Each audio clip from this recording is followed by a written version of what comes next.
There's nothing sus about chronic grenade Oreo bar addiction.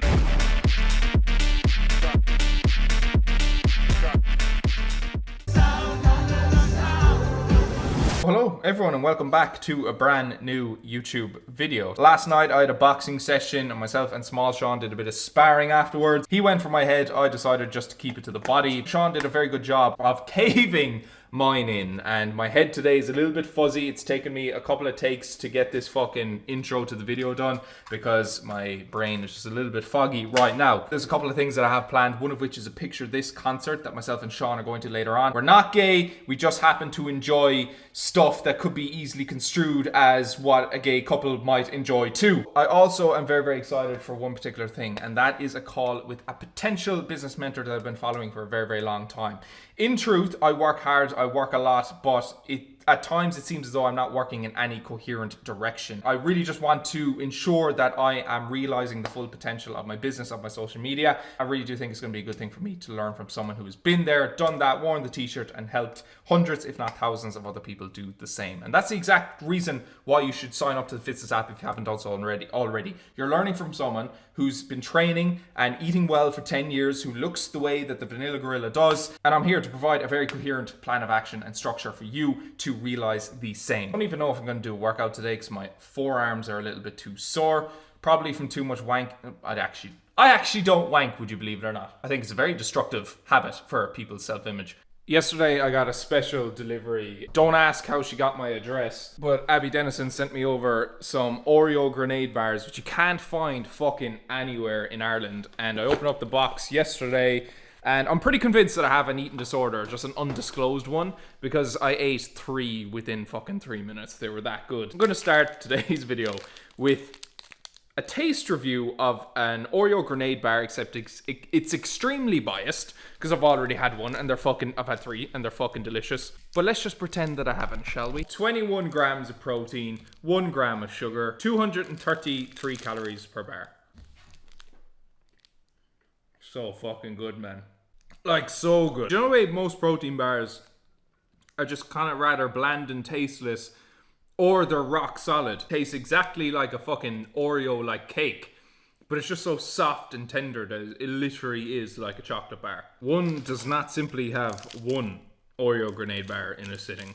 One doth have a minimum of 2. Oh, busted. You know it's honest coming from me, because during the week I got a message from Pure Power Nutrition, and they were like, Sean, we'll send you out a rake of free fit meals because they've like a new promotion coming up. I said, do you know what? I have bought your meals before, and I was very disappointed with the quality of them because I bit into the chicken breast in one of the Cajun chicken meals.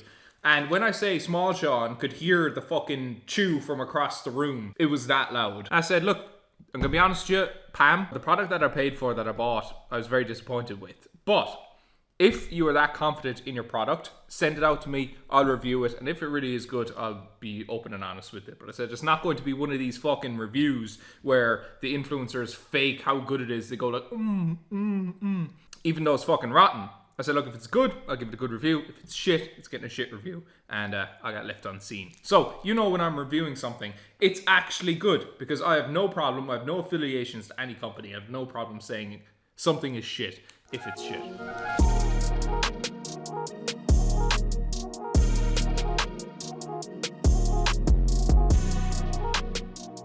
The classic. I'm gonna go Louis Hamilton.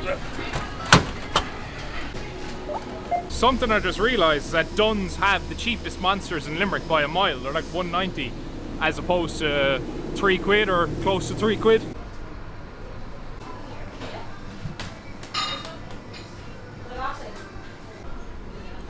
For a donut that's a little bit firmer. So it is a little bit stale, but I actually like it. Second thing on the menu is this like white chocolate Rocky Road biscuit cake.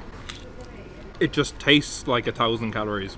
But myself and the big man are going close grip benching after this, so it's going to be put to good use. Viewing the piano kept asking me.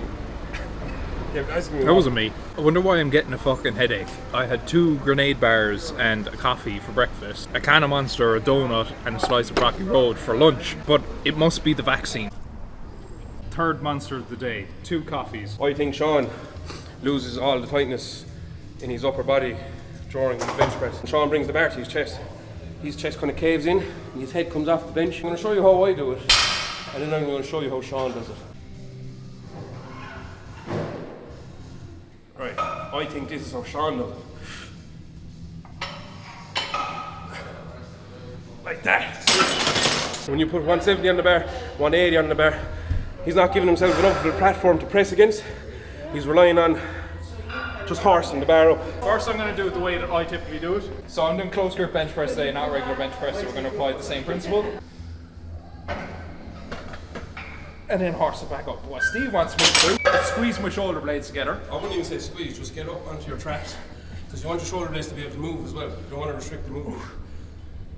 Breathe into your chest. Now keep that, maintain that position while you press. Yes, exactly.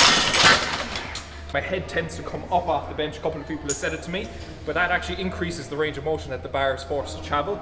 Because if your chest starts to cave, it's a little bit of extra distance, so you have to get that bar until it's touching your chest, which is going to make the bench press a little bit harder, as opposed to keeping your head back, chest up, a little bit less range of motion, albeit more stability, and hence probably better able to push out a certain amount of weight. Close grip bench press, top set, 4 repetitions. I'm probably undershooting it, but my forearms are a little bit sore, as I said, not from too much wanking, because I don't wank and I think it's haram behavior.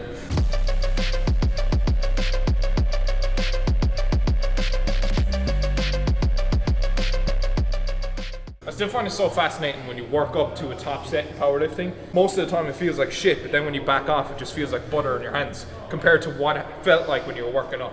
That to me is very, very fascinating. If I was to do max reps on like 100 kg, I think what I'd do is I'd work up and do a single of 120 and then back down to 100. It would just feel even lighter in my hands after doing like one single of 120, and a single of 120 wouldn't even hurt my energy level. I think we should do that in 2 weeks. Gar called it something, it's like post-activation something nerdy. That's what happens when you work up to a top set, heavy set, and then you do back offs, and the back offs feel 100% lighter.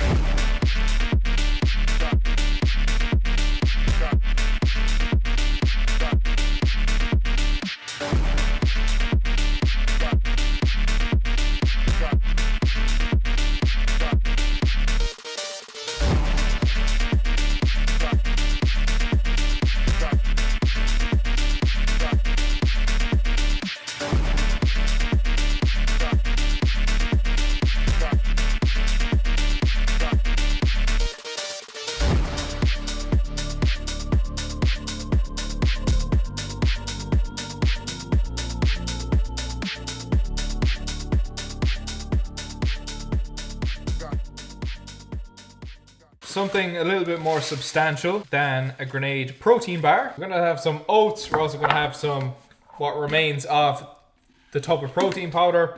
That should keep me full for the next 30 minutes. The reality of living out from home that they don't tell you about is the fact that you end up having porridge for dinner. Would be nice to have someone to cook for me though. Wonder how much a chef would be. It's like 100 quid a day. Fuck that cheese. First we went from a chronic monster and caffeine addiction to a chronic grenade Oreo bar addiction. I don't care if it fucking kills me. At least I had a good time dying. 4th of the day, by the way. Oh, why is my tummy sore all the time? I wonder why. The only logical explanation is that I've got bowel cancer. Which, to be fair, isn't too much of a remote possibility if I keep eating the way I am. On the way down with Small Sean to a 1975 concert. There's nothing sus about two best friends going watching a fucking concert. There's nothing like easy pickings than girls at a love band's concert that are single and you're the only guys there, so you just have so many macro factors working in your favour. So then what's a woman who's desperately single listening to her favourite band sing about a love song or about a man or a woman that doesn't exist, and then she turns around and then there's a big strapping young fella behind her beating his chest, taking the piss. Myself and Sean are a couple, so I wasn't feeling masculine enough, so I decided, along with the 2 white claws, at a 1975 concert with another male, that I'd pick up a pineapple pig. No one can tell me that this isn't peak masculine performance.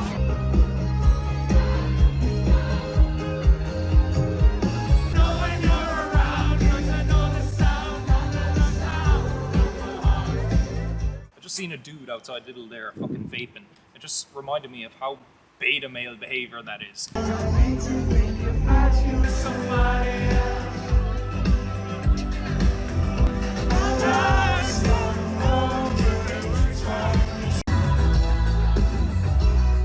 protein only. Protein only. Very successful evening here in McDonald's, as it should be, from the fitness influencer that is the Vanilla Gorilla. So for a man who didn't know any of 1975 lyrics, I had a fucking great time. From hitting the gym, you know, getting shredded on the cut, to hitting vapes in a 1975 concert and finishing off the video in McDonald's. So as always, I just want to thank you very, very much for tuning in. Hope you enjoyed this one. I certainly fucking did, and I cannot wait to see you all in the next one. Oh yeah, and drop the video a quick like.